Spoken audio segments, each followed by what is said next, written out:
एक सुंदर सी कन्या अनामिका कॉलेज में अपना ग्रेजुएशन पूरा करती है। तभी उसकी मुलाकात एक लड़के राहुल से होती है।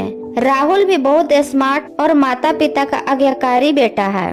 दोनों एक दूसरे को पसंद करने लगते हैं। दोनों का ग्रेजुएशन पूरा होता है। राहुल अपने शहर में जॉब करने लगता है और लड़की भी एक अच्छे जॉब कर रही है। दोनों ने निर्णय लिया कि अब माता पिता से शादी की बात करने का वक्त आ गया है।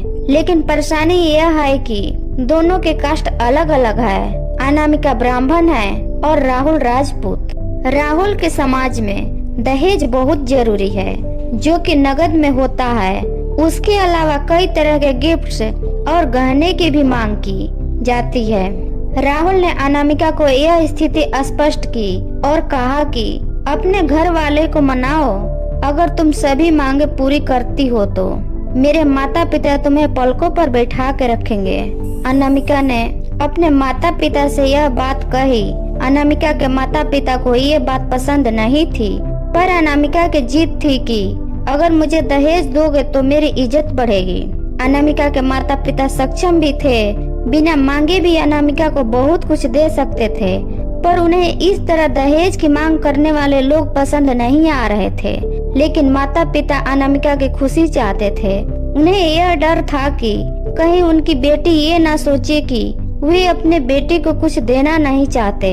इसीलिए उन्होंने सभी शर्त मानी। शादी में राहुल को कार, फ्लैट, फर्नीचर के साथ 50 लाख नगद दिए गए। साथ ही अनामिका को गहने भी दिए गए और सभी रिश्तेदारों को गिफ्ट्स और कपड़े भी दिए। शादी बहुत धूमधाम से की गई, कोई कमी नहीं छोड़ी गई। अनामिका को मने मने ये गुमान था कि कास्ट अलग होने के बावजूद माता पिता ने उसकी शादी ससुराल के हिसाब से की।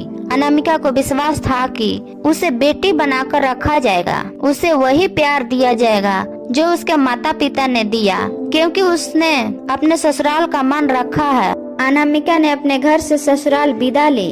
ब्राह्मण कन्या राजपूत घर की बहू बनी। ससुराल में बहुत ज्यादा पर्दा प्रथा थी। बहू को मनचाहे खाने तक की स्वतंत्रता नहीं थी।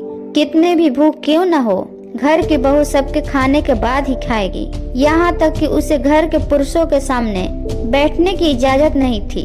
अनामिका ने इस बात पर बहुत दुखी थी, पर उसकी किसी ने ना सुनी। राहुल ने भी यह बोलकर मुंह फेर लिया कि यह तो परंपरा है। अनामिका को जो गुमान था वो धरा के धरा रह गया। उसे अपने माता पिता की बात याद आई। जब उन्होंने समझाया था तो वह उनसे बहुत लड़ी थी। उसने ससुराल में बात करने का फैसला किया। अनामिका ने अपने सास ससुर और पति से बात की, लेकिन उन्होंने नहीं सुनी और उसे बहुत बेरहमी से पीटा गया। अनामिका ने कभी ऐसा व्यवहार नहीं देखा था। उसे जितना लाए हुए दहेज पर घमंड था वह चूर चूर हो गया था। अनामिका को माता पिता से बात करने में भी शर्म महसूस हो रही थी और इसी कश्मकश में एक दिन अनामिका ने अपने आप को खत्म कर दिया। माता पिता को जब यह बात पता चला तो उन्हें अपने गलती का एहसास हुआ कि वक्त रहते समझा होता तो बेटी साथ होती।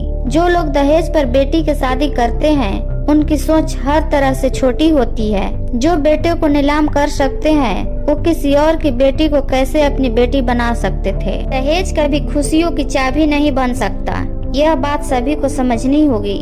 इस दहेज प्रथा की कहानी में आपने पढ़ा होगा कि माता पिता ही नहीं, लड़की की सोच भी दहेज की सपोर्ट कर रही थी। कई बार लड़कियों को दहेज का गुमान हो जाता है, पर जो लोग लोभी होते हैं वो कभी अच्छे नहीं हो सकते। ये बात सबको समझने की जरूरत है।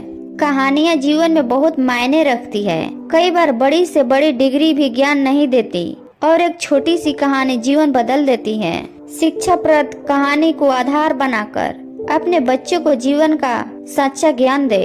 दोस्तों, ये मेरी कहानी कैसी लगी कमेंट बॉक्स में जरूर लिखें। अगर कहानी अच्छी लगी तो लाइक सब्सक्राइब जरूर करें।